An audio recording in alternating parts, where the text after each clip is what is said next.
Hey everybody, how's it going? Christian from Treasure Town here, and today we're going to be speaking all about the 2017 P penny, going over the unique history of its date, but also the fact that a few of these are going to be worth well beyond 1 cent, or definitely enough where you should be taking them out of pocket change. They could have a conditional rarity, there could be a mint error, but most importantly, there could be some varieties that indicates a process that went slightly off during the die making. So anyways, we'll be going into a presentation with clear photos, explanations, and listed values so that you can have the full overview on this commemorative 2017 P penny.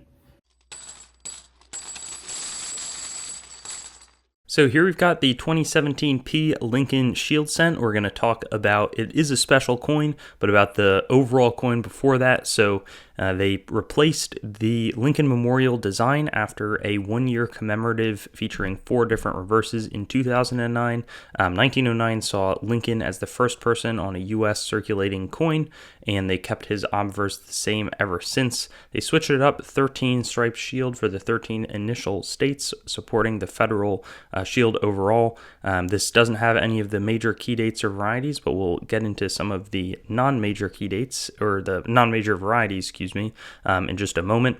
One other thing to note, that P mint mark is the only U.S. cent that has a mint mark. It was for the 225th anniversary of the coin, or of the mint being open, and they did not announce it. So it was discovered by a collector in their change in a gas station, and then everybody realized that's what they were doing for all of them. But just sort of a little fun fact, it's the only penny with a P mint mark. In terms of purely valuation-based or condition-based values, there's Mint State 68 is really the grade you need to achieve. There's over 4 billion that were produced, but Mint State 67, it's a $25 coin. Mint State 67 plus, that increases to $45, and this is from PCGS. It's still probably not worth your time if you're pouring in to sell these. It's not a super liquid market, but I do want to bring that up. Some fun things to look for, though, that I'd recommend are some of the doubled dies. So in this case, it's sort of more of a spread towards the center with the Liberty, the extra thickness, significant all through the base, like the base of the T, base of the Y, and all through the lettering, though it's not very valuable because it's not super evident.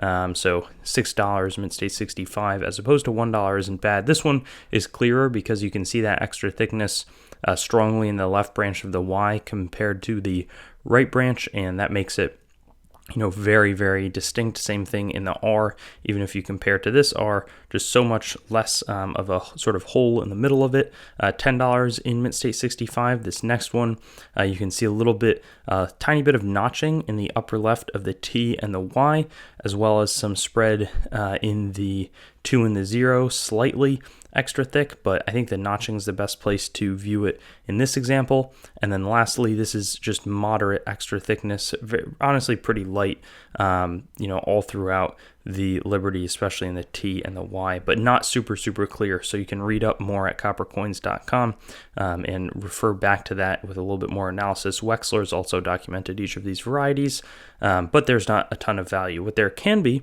the mint errors, because these are super challenging to come by. There's very little, there's only like 3 that sold at Heritage. So this one's from Christopher Talbot Frank. He has most of the graded shield cent errors, and in this case there's a reverse die break that's clear. I mean, he's been asking $270 for it, so it should be a little bit less than that, but some similar ones have sold at Heritage. This one is a really nice off-center, one of the only off-center shield cents that I've seen, where the planchet just was not properly between the dies as it came down and struck. Currently asking $300, so it's less than that. And then this one, it was from the Denver Mint, was struck through grease on the reverse, and he's asking $190. But again, not too much auction results. There was one that sold like a split die, I think, for $220, and a defective planchet that was $550.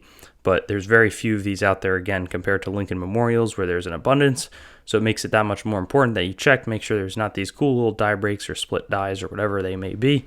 These, I wish that they were clearer to see. I think this one's the best example on the double dies, but Class 9 double dies can be a little more challenging. But they also pose, it's something that people can search for, and always fun to have that extra treasure hunt available for those that wish to pursue it. Thanks for watching the video. I'd encourage you to like the video, comment, and make sure to subscribe to my channel. And I also have Facebook, Instagram, Twitter, and some other social media platforms. You can also go to my main channel website, treasuretownYT.com, to learn more about the channel and sort of stay in contact.